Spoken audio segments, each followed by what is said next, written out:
thank you for being part of this discussion of Chris Evans' book, Do Everything, the Biography of Frances Willard. I have been for many years wondering who would be brave enough to write a biography on Frances Willard. And Chris stepped up to the plate. And so I'm grateful that you are all here to discuss this. The respondents tonight will be Annemarie McAllister, who is the Senior Research Fellow at the University of Central Lancashire, and whose book on writing for social change in temperance periodicals just appeared. Randall Stevens, Professor of American and British Studies at the University of Oslo, has a gift for titles as well as research, and is the author of The Devil's Music, How Christians Inspired, Condemned, and Embraced Rock and Roll, but a whole lot of other titles as well that relate to our general context and work. Carole Spencer is an independent scholar, most recently at Bethany Theological Seminary and at Portland Seminary. My favorite book of hers is Holiness, the Soul of Quakerism, and Historical Analysis of the Theology of Holiness in the Quaker Tradition, which turns over a lot of sacred cows. She has become probably the best specialist on Hannah Whitall Smith, who features prominently. So each of you will have about 10 minutes, starting with Chris, Annemarie, Randall, and Carole in that sequence. And then Jordan will moderate a discussion, trying to keep all of our enthusiasm under control. So, or at least disciplined. So, Chris, we're eager to hear from you. Well, thank you, everyone. And first of all, let me express my gratitude to you, David, and to Jordan for the work that you did to put together the event today, and also my gratitude to the panelists. I know, again, just how busy, particularly in terms of writing and scholarship and higher education, sometimes taking on a commitment to read and comment on somebody else's work can be a very time-consuming process. And I'm very, very thankful to all of you for the work that you put in. I want to just say a few very, very brief comments about my work, because I'm really anxious to hear what the panelists have to say. But from just a standpoint as a scholar, I've long had an interest in Frances Willard, and a lot of my interest was piqued many years ago when I had the opportunity to write a book review for Carolyn de Swart Giffords' wonderful book with the annotated version of Frances Willard's diaries that had long been, for lack of a better term, kept from public view. And Carolyn's work, Writing Out My Heart, which came out in 1995, really was a book that kind of put the hook in me in terms of wanting to know more about Frances Willard and kind of move beyond some of the caricatures that I had of her and of the temperance movement at that time in my life. I had long thought about writing a biography on Willard, and was moving in that direction when in the summer of 2017, I had spent time in Manchester, England as a Manchester Wesley Research Fellow, doing research in the John Rylands Library. And a lot of my purpose at that point was really focused on writing some material on Methodist deaconesses and home missionaries in various British Methodist denominations. And the thing that really, one of many highlights of that summer in terms of going through women's journals and periodicals like Methodist Review, it reinforced in me the just what a rock star Frances Willard was for her time. In the 1890s, Willard had spent the majority of her time in England, and just the adoration that followed Willard among the British public was a reflection not only of the fame that she had in the US, but internationally. Uh, in writing this biography, and I see Janet Olson is here, I have to mention as the archivist at the Willard House and Library in Evanston. She accommodated my research request over 5 years of going back and forth to the archives there, including making it available during the time of the COVID pandemic. But in terms of just the themes that I was interested in covering in the book, I would highlight 3 ideas that I think animate this biography. The first is I was very much hoping that the book would not only contribute to scholarship on Willard, but elevate her importance as a historical figure for her time.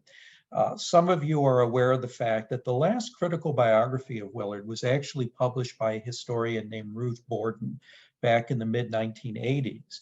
So, David, I don't know if I was brave taking on this assignment, but it is noteworthy, I think, that no one chose to write a biography of Willard for over 30 years. And even though she's been the subject of a number of different monographs, this book was the first.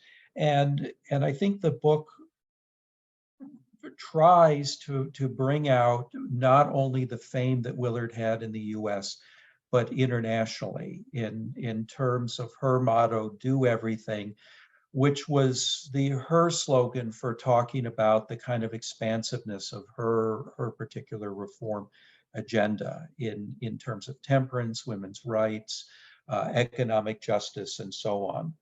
The second theme that I think animates this book for me, and hopefully makes it unique, I wanted to tell the story of the Women's Christian Temperance Union, but I really wanted to tell the story of the friendships that revolved around Willard, because I think that's a central, not only in terms of this book, but as I've said in other online events when I've talked about the book, the way that these women were searching not just to find a public voice, but the way that public voice was reinforced through the friendship networks that, again, connected women, certainly in the US and Canada and Britain, but also, again, the far-flung efforts of the WCTU in the late 19th century to be an international mission organization for temperance and women's rights, I think was a fascinating story. And I hope my biography in some way will be of interest to people who want to learn more about that dimension and animate future scholarship in that way as well. The final theme, and given again the sponsorship of the Methodist Wesley Research Center of my work back 6 years ago, I wanted to tell a story about Frances Willard's Methodism, which I think, again, has been missed by a lot of scholars. Willard was an individual who dreamed about being a Methodist minister. And I think the ways that she fought for women's rights in society was really amplified by the way that she worked within Methodist circles to bring out her vision of reform, which was so expansive. But I think so much of it comes down to the way that she interpreted the Wesleyan tradition in the context of her time in the late 19th century. The book covers a lot of dimensions of Willard's religious interest, which I think in its own way is very fascinating. And I would just summarize this by saying, I think so often, again, when you look at a lot of figures who are seen as part of Gilded Age, Progressive Era reform movements. Religion and religious themes often get overlooked. And I think there's a lot of richness to Willard's story and how her Methodist faith, again, it doesn't just tell us something about Willard, but the time period she lived in. So those are my remarks. And as I said before, I'm very thankful to the panelists, and I look forward to hearing what they have to say.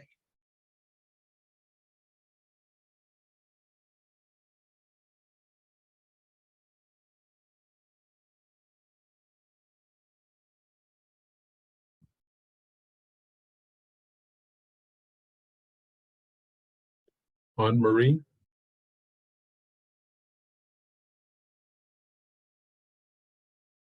Here we are.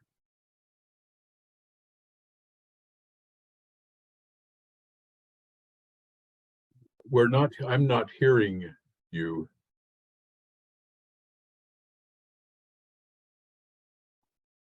Yeah, that's great. Can you hear me now? Yeah, good. Sorry, David, I thought only you could unmute me, but I can unmute myself, which is a great Actually, trick I to can't do. unmute anybody. Well, I'm really pleased to be invited to celebrate the book's launch and maybe bring an international element to the panel. And I think this is particularly appropriate because not only did Willard have a part in founding the world's Women Christian Temperance Union, but also because of her creation and nurturing of close links between the UK and the US.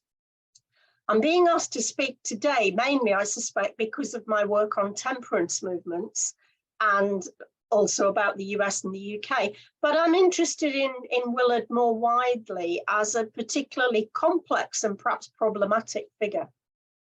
One of the reasons I really appreciated this book is that it sees Willard's life holistically.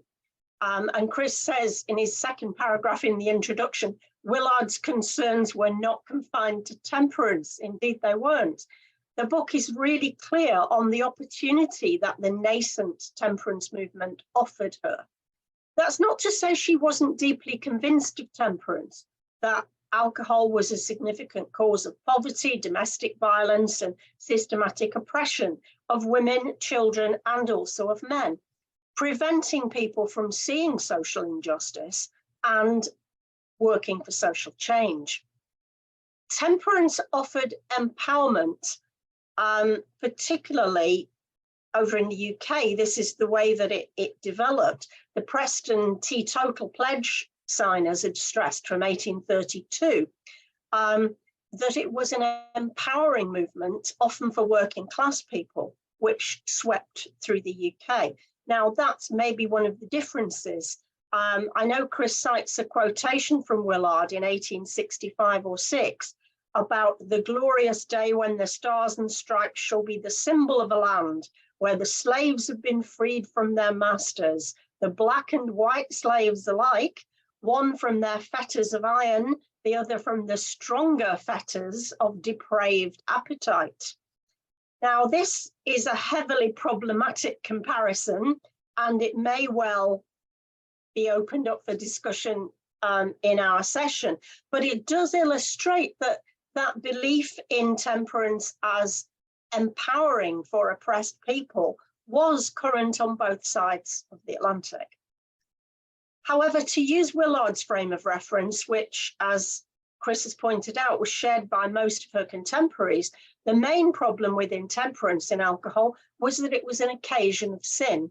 It led to sin, and it was a sin itself. I found the book really interesting because Chris covers the background to US temperance briefly, and really chapters 6 and 7 are the ones about her initial engagement with the temperance cause in America and the inception of the WCTU. My own expertise is largely in the UK temperance movement, as I've said, although I do happen to be researching and writing something at the moment about similarities and differences across the Atlantic Ocean.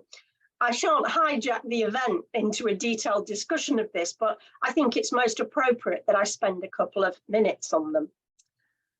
Women campaigners in the UK were more integrated into the very wide variety of temperance groups. And when the first national women's group was founded here in the UK, 2 years after the WCTU in 1876, although their overall goals were similar to the American organization, their tactics and conditions were very different. And of course, they didn't have a Willard. When a similarly charismatic and determined woman came to power in the British Women's Temperance Association, it fragmented 3 years after she'd arrived as president into two distinct and opposed groups. One, do everything, the other one, temperance only. And these two groups only reunited over here in 1926. Chris's book has been really useful and interesting to me in giving examples of similar fracturing in the WCTU and opposition to Willard, from Annie Wittenmeyer in the 70s through her opposition to her advocacy of the Prohibition Party through the 1880s, and the fraught relationship with Mary Hunt and dissent over the Chicago National Temple in the 1890s. And of course, even the opposition to Somerset's deputization for Willard towards the end of her life. But Willard held it all together, apparently by force of personality, and the WCTU did remain one solid force. My surmise, based on incomplete research as yet, is that in the UK, however, Willard fundamentally misunderstood or decided to ignore the social, geographical, political, religious, and above all cultural differences. And Somerset, charmed by Willard's famous charisma and excited by the prospect of power to shape events, allowed herself to forget them too. I can expand on this if there are questions afterwards. But obviously, Frances Willard had a long relationship with the UK. She'd first visited it in 1868 as part of her tour. And by the early 1880s, she was envisaging an Anglo-American alliance leading on the polyglot petition. Her most significant link with the UK was Isabella Somerset, and Chris devotes the last quarter of the book practically to this relationship, coming as it did at the end of Willard's life. From Somerset's first visit to the US in 1890, they worked closely together. But I'm not going to say much about that because it's the bit that everyone knows. The bit that interested me, or another aspect, is Willard's organizational strengths and power to drive through innovation, replacing cumbersome committee structures with departments and the superintendent system. This also helped, of course, to establish a culture of activism and intense work. And of course, just as it was reminding me as I was reading the book very strongly of the UK Band of Hope Children's Group, Chris made the connection in the book. However, he mainly links this with the WCTU work with children, and that was 40 years after the Band of Hope was founded. Whereas knowing a bit about the Band of Hope myself, I think its efficient organisation, enabling communication and policy development upward and downward by the 1870s, may well have influenced Willard's own structural reorganisation of the WCTU. That would be quite an interesting path to follow. The Band of Hope, however, never had one dominant leader, and the structure seems to have been much more interactive, participative, and, dare I say it, democratic. But I'm speaking from my own partisanship, as well as over a decade spent researching the Band of Hope. I have to say, this is a superb biography in that it isn't a hagiography, which was the case with some of the early material, and it inspires thought on almost every page about Willard's opportunism or use of vehicles to achieve power.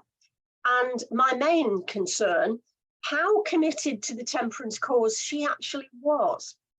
Given her personal experience with her brother's alcohol issues and the widespread acknowledgement that alcohol abuse was leading to individual, domestic and national problems, I do believe that her opposition to the irresponsible use of alcohol was a genuine and strong impulse. But I've just finished tracing the lives and careers of workers in my recent book in the temperance movement, whose mission was to defeat giant alcohol, as they termed the threat. And I do notice significant differences between their lives and that of Willard. She did have a driving motivational passion, but as Chris remarks at the outset, it was not necessarily for temperance. It was much wider and perhaps more complex, and that's why I find her interesting.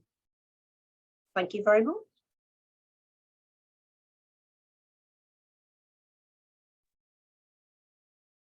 Randall, you're up next.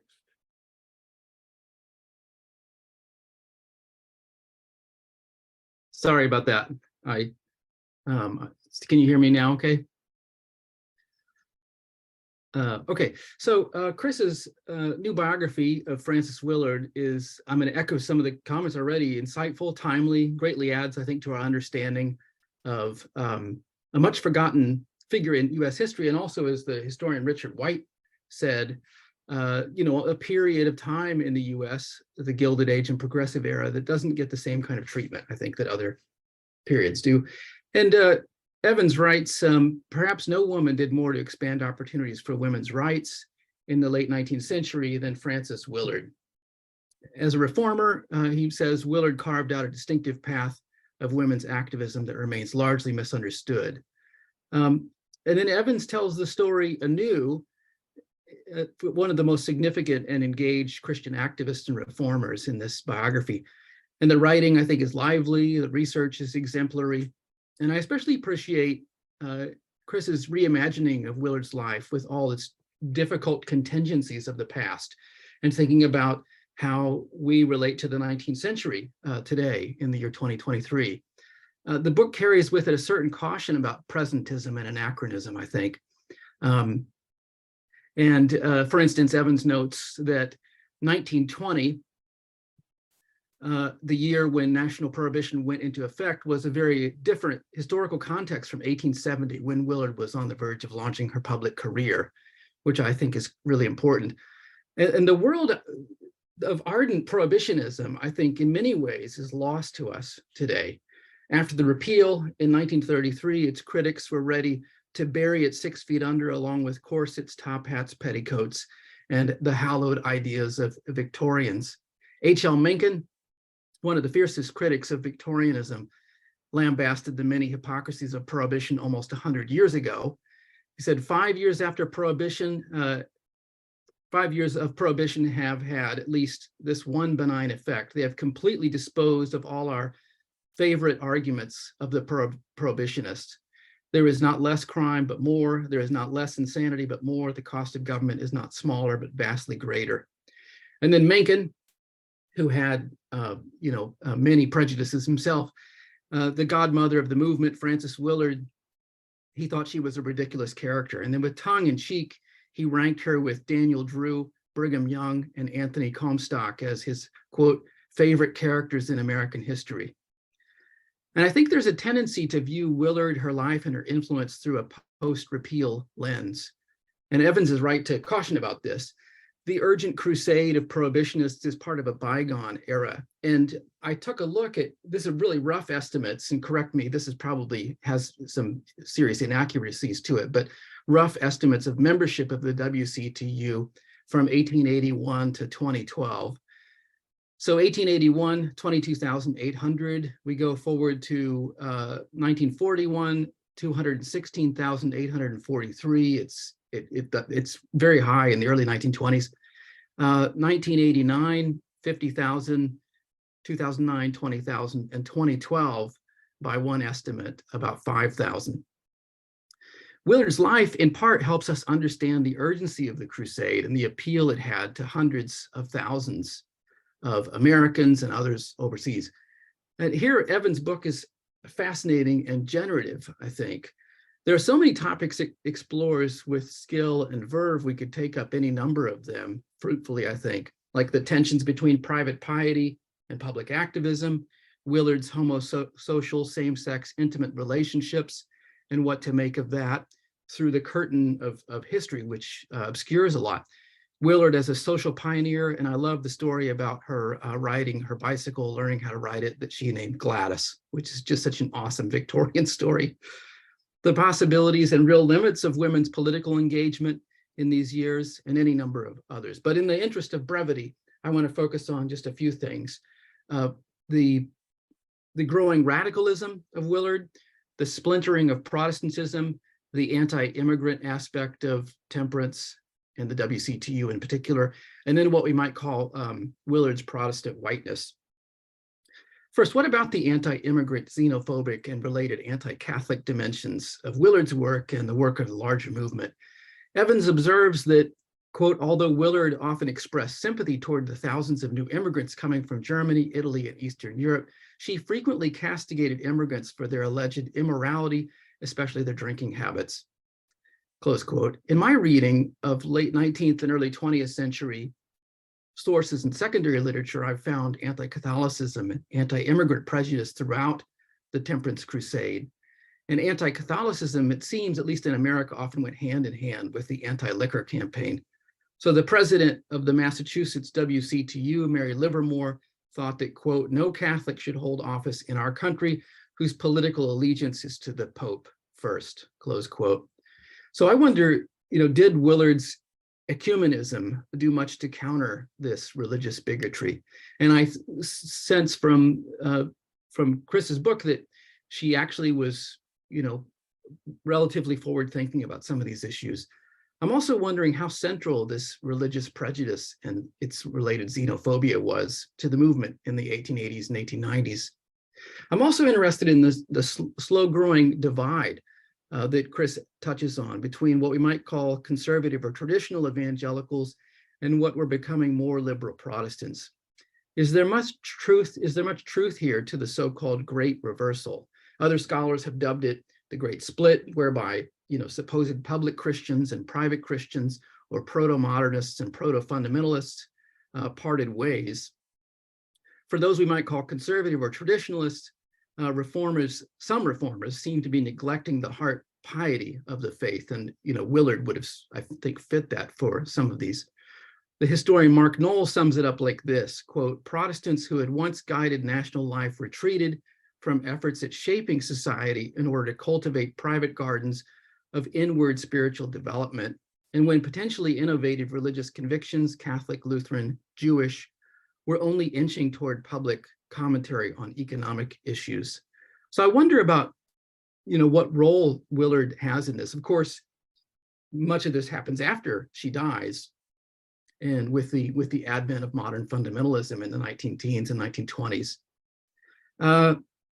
Just very briefly on her radicalism, the cast of characters and movements she identifies with and sympathizes with, like Terence Powderly and the Knights of Labor, Edward Bellamy, gospel socialism. Certainly Dwight Moody would have disapproved of this, and I think huffed at a lot of it. In some ways, of course, Willard was anything but radical. And on the issue of race and temperance, I found Chris's comments about Ida B. Wells and the controversy between Willard and her especially noteworthy. In the 1890s, activists and journalists, Wells accused Willard of demonizing African Americans and particularly Black men, and making beasts and brutes out of them, and saying that they were raping white women. That language, Wells rightly argued, led to lynching and other forms of retributive violence. And Wells castigated Willard and Moody, and Chris has some about this. And Wells wrote in the Chicago Inner Ocean she was writing from Manchester, she wrote, quote, I have been compelled in the interest of truth to say that they have given the weight of their influence to the Southern white man's prejudices. Mr. Moody has encouraged the drawing of the color line, and she thought that Willard went even further, quote, in order to gain favor with those who are hanging, shooting, and burning Negroes alive, close quote. And then Chris writes that Willard's defensiveness about this underscored the problem of well-meaning whites who sought to speak for African Americans without coming to terms with deeper, really systemic problems of racism. Now, Willard's reaching out to and sympathizing with Southern white women was certainly part of a larger trend in the US after Reconstruction. For Willard, as Chris observes, Prohibition was, quote, the nation's best hope in healing the sectional divisions of the Civil War, uniting citizens regardless of religion or race, close quote. And reuniting the country after the war dominated the attention of elite whites in the North and the South. Historians like David Blight, Heather Cox Richardson, and Nina Silber have written about what this campaign often entailed. Blight, I think, has a really good point about this, and he describes it as the tensions between healing and justice. And for many, even veterans in the North and the South, healing was more important than the justice for African Americans, especially by the 1880s and 1890s. And I'm thinking here of Willard's legacy as being akin to the legacy of Tom Watson, who ran for vice president for the Populist Party, and how C. Van Woodward's biography treated his change on some of these issues. Louise Newman, in her 1999 book, White Women's Rights, The Racial Origins of Feminism in the United States, lays out some of these themes around race, prohibitionism, and white supremacy. And Newman focused particularly on the ways that the early women's movement used the language of uplift, civilization, and empire to bolster their place in a larger white world. She wrote, quote, perhaps the most popular exponent of this type of reasoning was Frances Willard. For many white Americans, Willard represented womanhood's apotheosis. In the words of one contemporary, Willard was the personification of consummate feminine excellence in thought, purpose, and performance. And I want to just conclude here very briefly. All that said, I think it's always the mark of an excellent work of history or biography that it generates questions and makes us think about how the past resonates in our present. And for me, this is part of what Chris's book has done so well. And I'd like to conclude with the related words of Arthur Schlesinger Jr. in a piece he wrote for the New York Review of Books back in 2007. He said, conceptions of the past are far from stable. They are perennially revised by the urgencies of the present. When new urgencies arise in our own times and lives, the historian spotlight shifts, close quote. And in a way, I think that we're trying to come to terms with Willard's legacy, as Chris has done so powerfully in this book. And those are just some of the thoughts and questions I have about it. Thank you. Thank you, Randall. Carole, you need to unmute. There you are. Can you hear me? We can, and so we're eager to hear more from you. Okay, well, let me begin by saying that it's been a great privilege to be included on this panel. I may be the only maybe Quaker element among probably Methodists here. And just to echo what others have said, this was a monumental biography and so well balanced and well documented. Obviously, her contributions to gender equality have been widely overshadowed by iconic figures of Susan B. Anthony, Elizabeth Cady Stanton, Lucy Stone, others. And I would include myself that I underestimated her before reading this book. So this has been eye-opening for me. And I think Stanton's partly to blame for that because she didn't include Willard in her volumes of the history of women's suffrage. It was only Anthony who includes her later in the subsequent volumes after Stanton's death. But I think after reading Chris's book that you can make a strong case that Willard's mobilization and empowerment of the more traditional religious women may have done more to advance women's rights at that time than the standard bearers of the women's suffrage movement. So it's kind of really changed my perspective on Willard's contribution to suffrage. But she's also been very slow to be appreciated by modern second wave feminists. It took until the year 2000 for her to be inducted into the National Women's Hall of Fame. One of my heroes, Billie Jean King, a contemporary, was inducted 10 years before Willard, just as a point of interest. And as a Quaker feminist, I've always been a great admirer of Susan B. Anthony, so I was really delighted to learn how much Willard also admired and supported Anthony and how they had a close working relationship. That Willard and Stanton had a difficult relationship was not a surprise. I appreciated Evan's frank discussion about Willard's sexuality because a lot of earlier biographers haven't wanted to engage in that. And it's clear that she had romantic relationships with many women and some long-term same-sex relationships. Fortunately for Willard, she lived in this small window of time when relationships of love between women were broadly accepted. And it was only later in the maybe early 20th century that such relationships began to be viewed very differently as lesbian and deviant. But in her lifetime, intimate relationships with women were acceptable for middle-class educated women. I would be interested to learn more, though, about how she struggled to find her love of women, which she describes in her journal many times as unnatural, how she struggled to find that acceptable to God and to her beloved Mother Church. Excerpts from her journal certainly reveal that she really struggled in this regard, viewing herself as sinful and her struggle to accept that God loved her.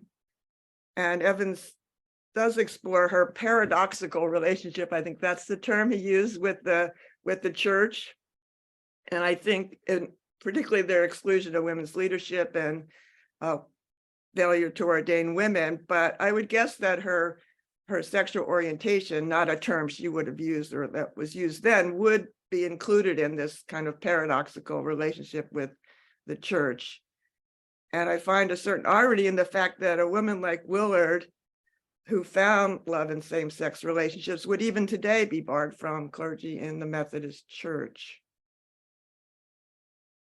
So I've been asked to join this panel probably most likely because I've been researching and writing about one of Willard's closest friends, Hannah Whitall Smith.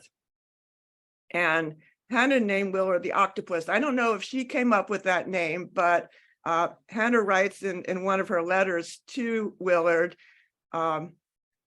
she says, the octopus, because she is continually reaching out her great tentacles and dragging us all into her insatiable maw. I never saw such a head for planning. She hustles from one thing to another. That's why she has made the WCTU the power it is, and she will make the World's Union the same. So obviously Hannah really admired Willard, and they became very close friends. Hannah saw Willard as an organizing genius. And just as a side note, I'm not sure if Chris mentioned this, but it was Hannah's granddaughter, Ray Strachey, who wrote, I think, the first biography of Willard. And Ray Strachey was actually essentially raised by Hannah. She battled in court to gain custody of her granddaughters by agreeing to raise them as Catholic, because that's what their father had put in his will. And she did raise them as Catholic, and she became very ecumenical later in life as Willard, and thought that that didn't hurt them any more than being raised in any other tradition. And Ray was a fervent suffragist, also wrote a history of women's suffrage. But one of the fascinations for me in reading this biography of Willard is to really compare her with Hannah. And there are many commonalities between these two friends. And one is being, as Chris says, how difficult to place an ideological label on them. And also, as he says, to draw straight lines between past and present. Hannah's impossible to categorize, not only then, but even today. She's a holiness icon, revered by conservative evangelicals even today, yet she was a fervent, outspoken feminist, actually called herself a heretic, was proud of it. She loved the Bible, but she wasn't a biblical literalist. She described in great detail about how she came to universalism in her autobiography, which was edited out of all subsequent editions. Like Willard, she was attracted to Christian socialism. She gave labor union speeches. Both Willard and Hannah read F.D. Maurice, who were influenced by his socialist ideals, and both became quite progressive and ecumenical in later life. I would call them loyal radicals, each in their own way within their denominations, and that they both had paradoxical relationships with their religious communities, Willard as a Methodist, Hannah as a Quaker. And while I've explored many aspects of Hannah's multifaceted life, one area I haven't researched to any degree is really her relationship with Willard and her attraction to socialism. So this book has kind of opened up further dimensions that I can explore in Hannah's complex life that need to be examined. One of the reasons I haven't dealt too much with Willard is because most of the letters that I've read at the library at Asbury is that they are illegible. I cannot read her handwriting. I don't know how you did it, Chris. Hannah has beautiful handwriting, but Willard is this illegible scrawl. So I've kind of avoided them up to this point, but I am going to go back and see what I can do. Maybe go to the archives in Evanston and see what I can find there. Both Willard and Hannah, they were both nurtured in the holiness tradition of 19th century revivalism. Hannah, born and bred a Quaker, but she was swept up into the holiness tradition as a young woman, discovered camp meetings, said it was a great romance of her life. And both of these women found the holiness tradition to be empowering and a source of strength and liberation. They saw it in that way. Willard remained a Methodist despite the opposition from the denomination to ordain women. And Hannah, too, despite her lifelong attachment to her Quaker identity, she struggled to fit within the traditional Orthodox Quakerism she inherited, yet both women were sustained and motivated to social reform by their respective faiths. And unlike Elizabeth Cady Stanton and some of the more radical suffragists, both Willard and Hannah read the Bible as a book liberating women rather than oppressing them. Hannah was a born feminist. Her egalitarianism was in her Quaker DNA, and she didn't face the sexual discrimination from her Quaker community to the degree that Willard did with Methodist sexism. And while Hannah often claimed that the greatest religious principle of Quakerism was its belief in the spiritual equality of men and women, she was also aware of the gender hierarchy that was built into the authority and governance, even within the Society of Friends. So for both women, they were aware that the rhetoric of spiritual equality could often mask gender hierarchy within their denominations. Yet for both women, their religious belief was wedded to their political radicalism that went far beyond the status quo of their denominations. And I certainly think it's going to be shocking for evangelical Christians who read this book today that there was a time when evangelical Protestants actually loved socialist ideals. So I hope many evangelicals will read this book. And many of Willard's political positions would correspond more to left-wing kind of radical policies today than right-wing conservative ones. Let's see, Willard wrote a hagiography that definitely of her mother, to whom she was exceptionally close. Hannah, on the other hand, wrote a hagiography of her father, to whom she was especially close. Hannah, unlike Willard, had an unusually affectionate and playful father who loved his daughter ferociously and doted on her and supported her, whereas Willard had a very combative and distant relationship with a father who stopped hugging his children after age 2. Willard's first book was a biography of her sister Mary, who died young of tuberculosis, as a way to ease her grief. Hannah's first book was a biography of her son Frank, which she wrote to ease her grief after he died suddenly while a student at Princeton. So Hannah and Willard were both best-selling writers who both engaged biography as therapy and a way to process their grief. Both women also explored the new esoteric movements that flourished in the 19th century, spiritualism and seances, mind cure and phrenology. And I was intrigued to learn that Willard was drawn also to spiritualism and theosophy and some of these new thought movements, as were some other evangelical women of the time. It seems that evangelicalism in the Gilded Age was a much larger tent than it has become today. Also, both women came to an awakening to a new direction at a crossroads in their life through what both interpreted as a vision or revelation from God. Chris describes Willard's conversion to suffrage while studying her Bible and falling on her knees as she felt, quote, from loftier regions, the declaration, "You are to speak for women's ballot," as a weapon of protection to her home. Hannah describes her conversion to restitutionism or universalism that also came as a direct revelation, a time when she was feeling, quote, hopeless of reconciling the love and justice of the Creator with the fate of his creatures. But one day a revelation came to me that settled the whole question forever. And that brings us to the image of God as mother, which was one avenue that brought Hannah to universalism. Her image of God as maternal and feminine, infinitely loving, merciful, convinced her salvation must be universal. I'd be interested to know more about Willard's image of God, and I know she used motherhood of God as well, wondering if that played a role in Willard's apparent movement towards universalism as well. Evans does suggest that Willard may have conflated her own mother with God, but also notes that she spoke of the mother heart of Christ and his unconditional love. Hannah often referred to the mother heart of God and God's unconditional love, which would never shut the door of salvation to anyone.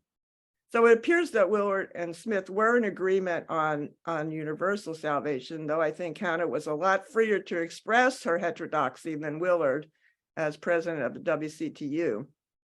Hannah was very public about her view of restitution and kind of proudly expressed her confidence in her religious nonconformity and did not seem to affect her book sales at all, even though that was known. Hannah was definitely a nonconformist boundary pusher all her life, beginning with her public support of the Bloomerites, which was as early as 1956 as a young adult, though I don't know that she ever wore bloomers. She actually always wore plain Quaker dress, but I was wondering if Willard also supported the Bloomerites. I don't think that was mentioned in the biography, but I know she hated the restriction of women's dress, so I wouldn't be surprised if she would have supported that group. And one small point I'd like to clarify, Chris writes that, quote, despite her reverence for holiest women such as Palmer and her close friendship with Hannah Whittle Smith, Willard never fully embraced the idea that entire sanctification could come at an instant, unquote. And I would like to correct the generally held opinion that that Hannah Whittle Smith, as a holiness icon, actually held that view. She really didn't. She believed that some people, her husband, for instance, Robert, did receive it in that way, kind of an instantaneous emotional experience, treading to the altar, but she never experienced it that way at all. She concluded that she didn't have an emotional nature and that she received religious truth progressively through her intellect rather than through her emotions. And lastly, just to conclude that I thought it was interesting that in death too, both Willard and Hannah shared their final wishes, which was challenging traditional norms one last time and choosing to be cremated. And I found this surprising since it challenged a long-standing Christian tradition that, although it was gaining some adherents at the end of the 19th century, it was still a very controversial practice and opposed by the churches. But it did attract many of the late 19th century social activists and suffragists, including Anthony Stanton, Lucy Stone, Frances Willard and Hannah Whitall Smith. So I'll conclude on that note.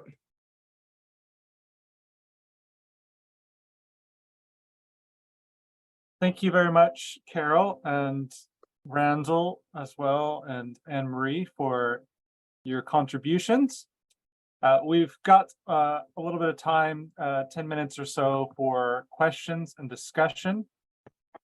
So feel free to come in with any questions to Chris. That includes any of you, the respondents to the book as well, or to pick up any points that you'd like to that our respondents made. So I can see you all on the same screen, so feel free to just unmute and come in, or if you want to raise your hand as well, that's also fine. I think Randall, you. Yeah, just a quick thing. I was thinking, especially at the end in your concluding section, I thought, another way that a book like this could have been written was from the point of view of sort of public memory, or the memories of her and her a kind of contested legacy, which I think we've been kind of touching on a bit here. That somebody like a Schlaflyite and a more radical feminist in the late 60s, early 70s could lay claim. And I think that maybe says something about how hard it is to pin down Willard. And going to the point you made, Randall, in your remarks, the way that you drew attention to the difference between 1870 and 1920, and the kind of impact that has in terms of how the subsequent history of the Prohibition movement in the U.S. has oftentimes been told along the lines of, you're drawing attention to H.L. Mencken.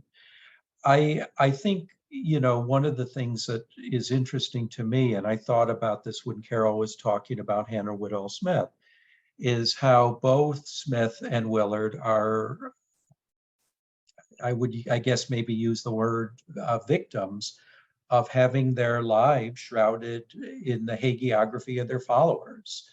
The way that both of these women have very similar trajectories in terms of their religious and political commitments, but how their followers, and I think you see this with Whitall Smith, and I think you see it with Willard, that in many ways their closest followers have tried to hone in on certain aspects of their legacy that underscore certain aspects of what you could see today as being a very conservative, traditional kind of theology that does an injustice to the way in which a lot of those same values would have been understood in the late 19th century.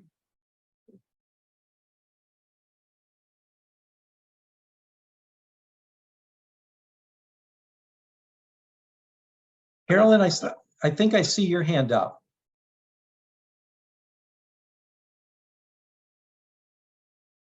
Here. Carolyn, you have to unmute.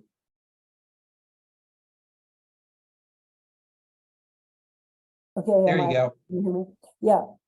Oh, because I can't remember. I think it was Carole who said that she would have to get used to Willard's handwriting, which was atrocious. Was that right? Yeah.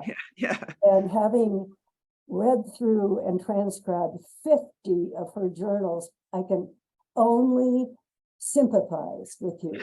I probably couldn't help you anymore because I think reading that kind of ruined my eyes. But I wanted to ask something else of everyone. I still feel that we need to know more about Frances Willard and Christian socialism. Chris, you certainly introduced it, and we're not going to forget it after your book, but I think there is a lot to be told, and also to look at how she became radicalized. Mm-hmm. Carolyn, I would agree. And I think this kind of, when you look at this kind of radicalism in in Willard, I do think there's some important connections to the temperance movement that need to be fully fleshed out in a lot of ways. And Annemarie, you know, there's an international dimension to this. I mean, with Willard's connections to groups like the Fabians, there were a lot of people that carried these very similar ideas. I think another piece to this, and I've talked about this a little bit with Janet, this is a book that came out a few months before mine by a political scientist named Mark Schrad, called Smashing the Liquor Machine. Yeah.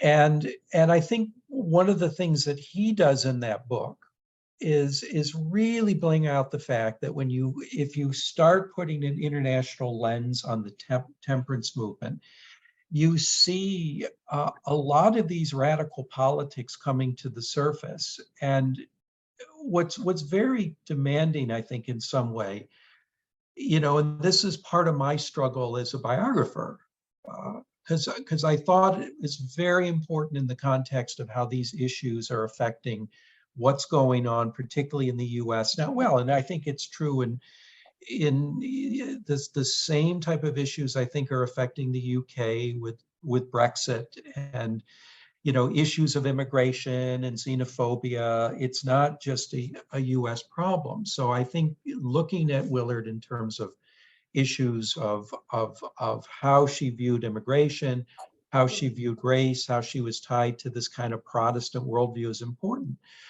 But I also think it's very important to elevate the fact, you know, that's true, but you also have to see this other part of her, which in many respects was pushing, and I think this is especially true in the last couple years of her life, a kind of decolonization paradigm.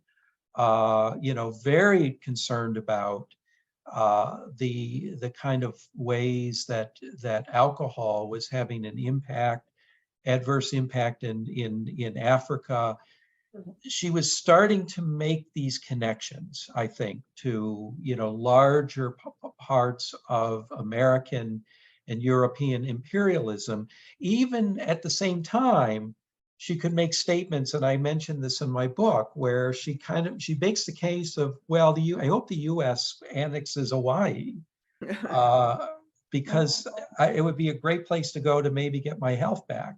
So there are these very, from our standpoint, there are a lot of incongruencies, but I think in the context of that time period, it does make more sense. Annemarie? I just briefly wanted to say that without wanting to be too negative about Willard, when you mentioned the Mark Schrad book, I published a review of that in one of the journals, where I said it was really interesting and really good to take that international view, but it's an international view as taken by someone from the USA. Mm-hmm.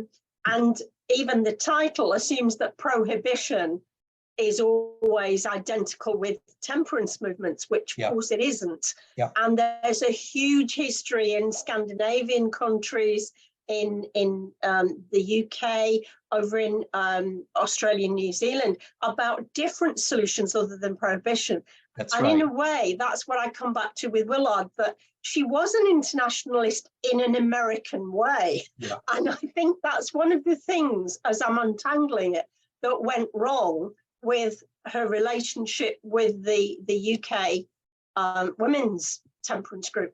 Arguably, if I wanted to play devil's advocate, I could say that she destroyed the UK women's temperance movement for a number of years by trying to graft assumptions from the very different cultural and political situation in America.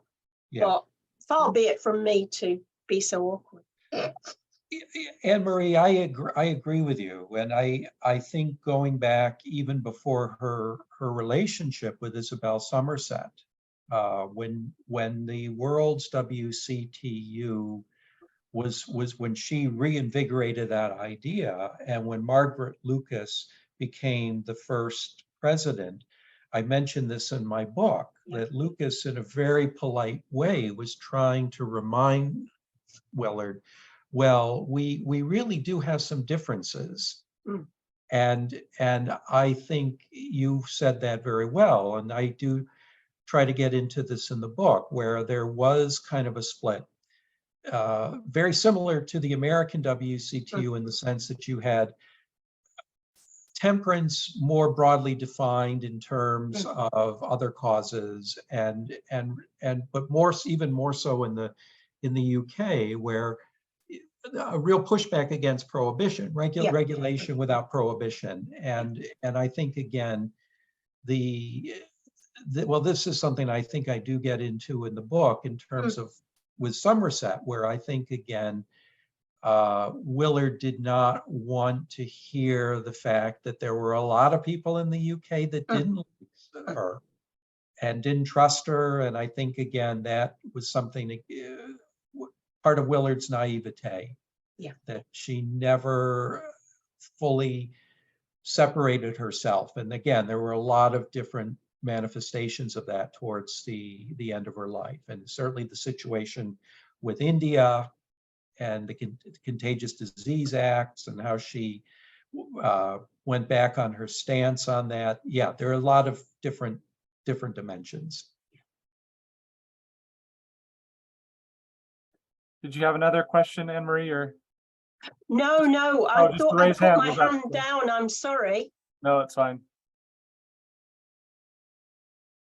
Okay, are there any other questions? David, you have a question?